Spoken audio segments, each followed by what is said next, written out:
ስምህ ይቀደስ መንግስት ትምጣ ፈቃድህ በሰማይ እንደሆነች እንዲሁም በምድር ላይ ትሁን። የዕለት እንጀራችን ዛሬ ስጠን፣ በደላችን ይቅር በለን እኛም የበደልነው ይቅር እንደምንል፣ አቤት ወደ ፈተና አታግባን ከክፉ ሁሉ አድነን እንጂ መንግስት ያንተ ናትና ኃይል፣ ክብር፣ ምስጋና ለዘላለሙ አሜን። እመቤታችን ቅድስት ድንግል ማርያም ወይ በመልአኩ ቅዱስ ገብርኤል ሰላምታ ሰላም እንልሻለን። በሐሳብሽ ድንግል ነሽ፣ በሥጋሽም ድንግል ነሽ። የአሸናፊ እግዚአብሔር እናት ሆይ ሰላምታ ላንቺ ይገባሻል።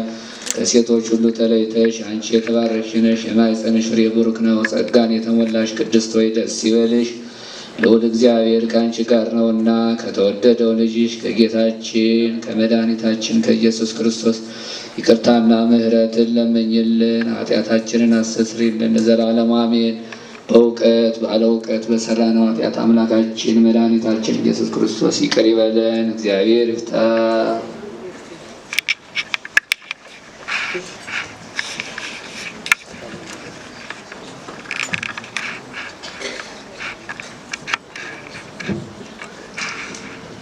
ብስሚላህ አልሐምዱሊላህ ረብል ዓለሚን ወሰላቱ ወሰላሙ ዐላ ረሱሊላህ። ኢንሻአላህ ያው እንግዲህ ዋናው ድዋው ነው። ያው ኢንሻአላህ ስብስባችን አላህ ፍሬ ያለው ስብስብ አላህ ያደርግልን። ለዚህ መገናኘታችን ለኸይር ሰበብ ሊሆን አላህ ያደርግልን። መገናኘታችን ለሁሉም ነገር ለኸይር መንገድ ሰበብ የሚሆን ለኸይር መንገድ መክፈቻ የሚሆን አላህ ያደርግልን። ያው ኢንሻአላህ የተመጣችሁ ሁላችሁ ኢንሻአላህ እንግዲህ ከበረካው በንያቸው ያው ኢንሻአላህ እዚህ ሰበብ እዚህ መገናኘት ሰበብ ሁሉም ዓለማችን ሁሉም ሰላም ሊሆን አላህ ያደርግልን። አሰላሙ አለይኩም ወራህመቱላሂ ወበረካቱ። እባካችሁን እንግዶቻችንን በክብር የእምነት አባቶችን ሸኙልን።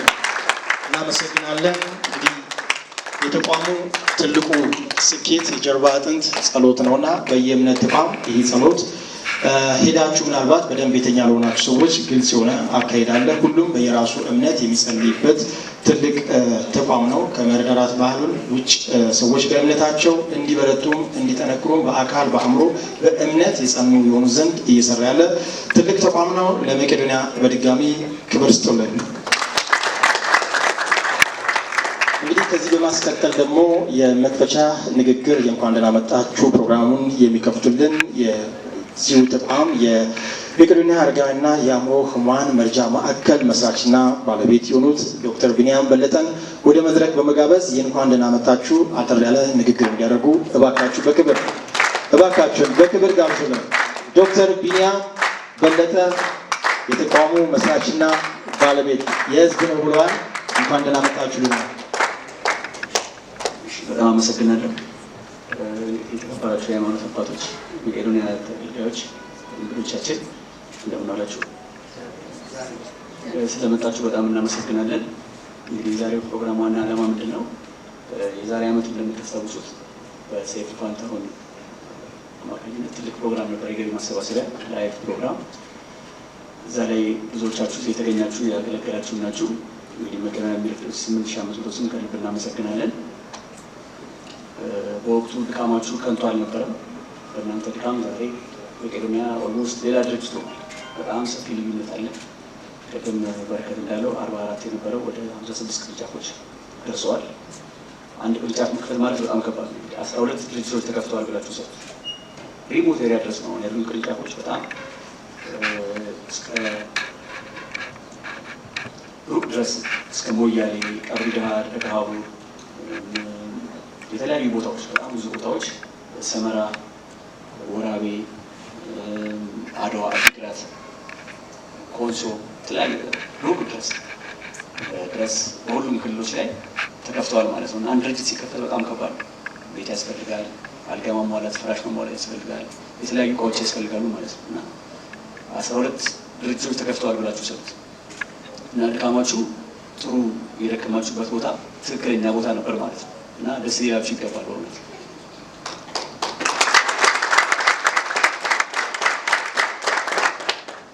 ከዛ ውጭ ደግሞ የተረጂዎቹ አይነት ራሱ ደግሞ ሌላ ደስ ሊያሰኛችሁ የሚገባ ነገር ነው። ምክንያቱም እየተረዱ ያሉ ሰዎች አልጋ ቁራኛ ሰዎች ናቸው።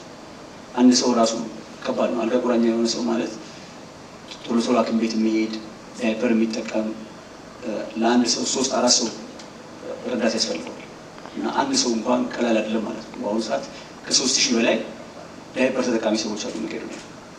አሁን በዚህ በኑሮ ውድነት አንድ ዳይፐር ወደ 200 ብር ደርሷል።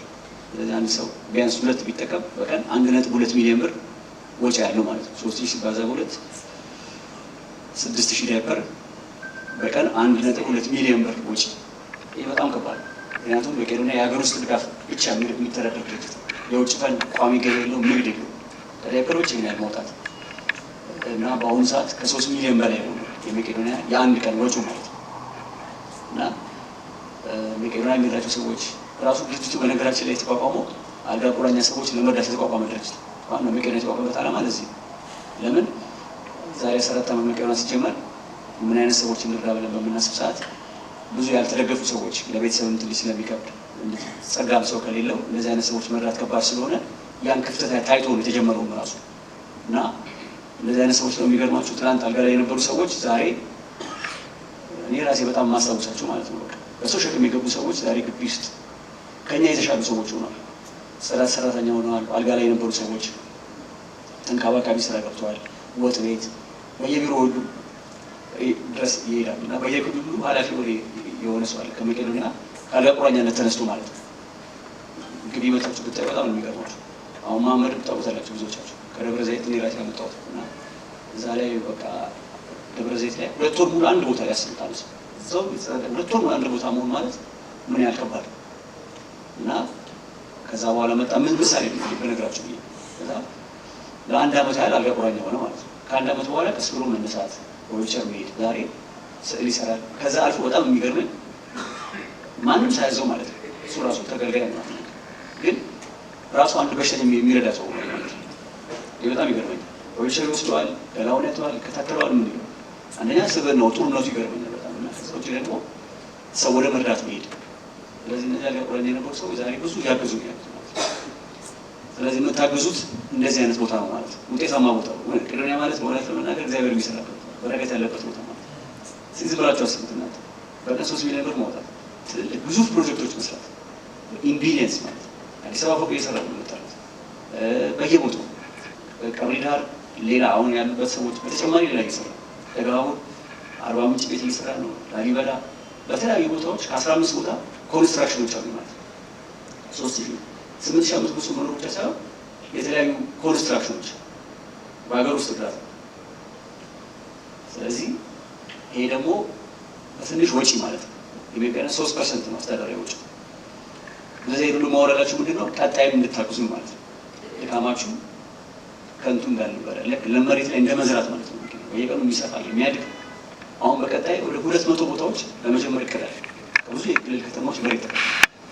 ስለዚህ ትልልቅ ነገር ለማድረግ እያሰብን ስለሆነ ከእናንተ ጋር ደግሞ ስለሚሆኑ ለእግዚአብሔር ስለሚሰራ የምትችሉትን ካደረጋችሁ ስራዎች በሰፊው እንደሚሄዱ ምንም ጥርጥር የለውም። እና ባለፈው ያገዛችሁ ሰዎች አሁንም እንድታግዙ ላይ ብላ የሆነ የገባችሁ ሰዎች እንግዳ የሆናችሁ አሁንም የበለጠ ደግሞ ያን ነገር ልትጨምሩበት የሚዲያ ሰዎችም እንግዲህ ቲክቶከሮች፣ ዩቲዩበሮች በደንብ ፕሮሞት እንድታደርጉት የካቲት አንድ አሁን 1 ወር ተኩል እንደሚቀረው እስከዛ ድረስ የካቲት አንድን በደንብ ፕሮሞት እንድታደርጉት ሰዎችም ደግሞ ከአሁኑ ጀምሮ እንድትዘጋጁ ማገዝ እየቆጠባችሁ ዩቲዩበሮችን ቀጥታ ማስተላለፍ ይቻላል። የአሁኑ ፕሮግራም ምንድነው ካለፈው የሚለየው? ባለፈው በሰይፉ ላይ የተላለፈው፣ አሁን ግን በመቄዶንያ ዩቲዩብ እና በሌሎች ዩቲዩቦች ላይ ብዙ ዩቲዩቦች አሉ ፈቃደኛ የሆኑ አምለሰት፣ ሌሎች ሰይፉ፣ ሌሎች ኮፒራይት ስለሌለ ከመቄዶንያ ቀጥታ እየተወሰደ ላይቭ ፕሮግራም ይቀጥላል ማለት ነው።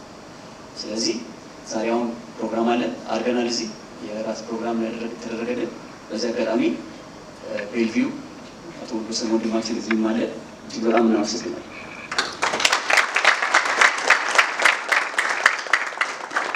እና አዳራሽ ብቻ ነበር ያለው። አይ ምግብ ማድረጋለሁ ይህን የመሰለ ፕሮግራም ምግብ ማድረግ ረድቶናል። ነገራችን ላይ ቤልቪው እንዴ የተለያዩ ምግብ ያደርግልናል። በጣም በብዙ የሚከተሉ ያገዘን ይገኛል። በቅርብ ራሱ ግቢ መጥቶ ብዙ እቃዎች ሰጥቶናል። ኮንስትራክሽን በሙያው ያግዘናል።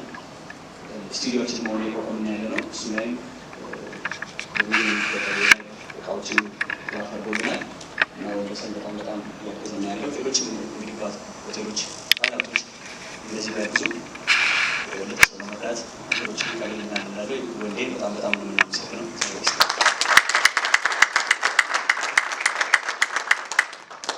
በእኔ በኩል ጨርሻለሁ።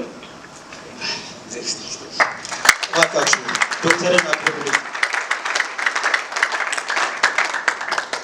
ማህበራዊነት በሌሎች ማህበራዊ ህይወት የእኛን በጎ አሻራ ማኖር ነው ይባላል። ይህንን ደግሞ በመቄዶንያ ያየን ነው። ይህንን ደግሞ የእሱን ዓላማ ገብቷችሁ ተረድታችሁ የመንፈሳዊ ተቋማት እንዲሁም ደግሞ ግለሰቦች፣ ባለሀብቶች፣ የማህበራዊ ሚዲያ ተጽዕኖ ፈጣሪዎች እንዲሁም ሜንስትሪሞችን ጨምሮ በርካታ እገዛቸውን እያደረጉ ነው። ነገር ግን መቄዶንያ ማስፋፋቱን ካላቆመ አሁንም መደገፍ አይቆምም ማለት ነው። ስለዚህ ሁለቱንም እያስከተለ እየሄደ ያለ ትልቅ ተቋም ነው እና እንግዲህ እንደተነገረን ከ44 ወደ 56 ብራንቾችን አሰፋ ማለት ተመጋቢዎች ቁጥር እየጨመረ ነው የሚሄደው። በቀን 3 ሚሊዮን ብር ተብሏል። ፊት ላይ አምና ላይ የነበረው በጉብኝትና የተለያዩ ማህበራዊ ሚዲያ ተጽዕኖ ፈጣሪዎችን ይዘን ስንሄድ 8,000 ነበር። አሁን በ1,000 ጨምሮ 9,000 3 ጊዜ 9 27 እንግዲህ በዙር ሰው የሚመገበው ማለት ነው። 1,000 ራሱ ተመጋቢ በቀን 3 ነው የሚመገበው እና ቀላል ነገር አለ። 1,000 መጨመር በሂሳብ ሲሰራ እጅግ በጣም ብዙ ነው።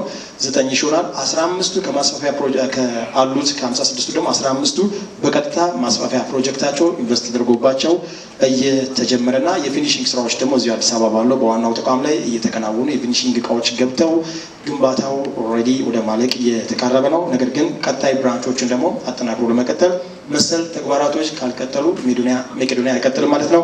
አርቲስት ዳምጠው እዚህ ከማዕከላችን አለ። እሱን ደግሞ ጠራና ስለ መቄዶንያ አጠቃላይ ሁኔታ ምን እያደረገ ነው፣ እንዴት እየሄደ ነው የሚለውን ነገር አንደበት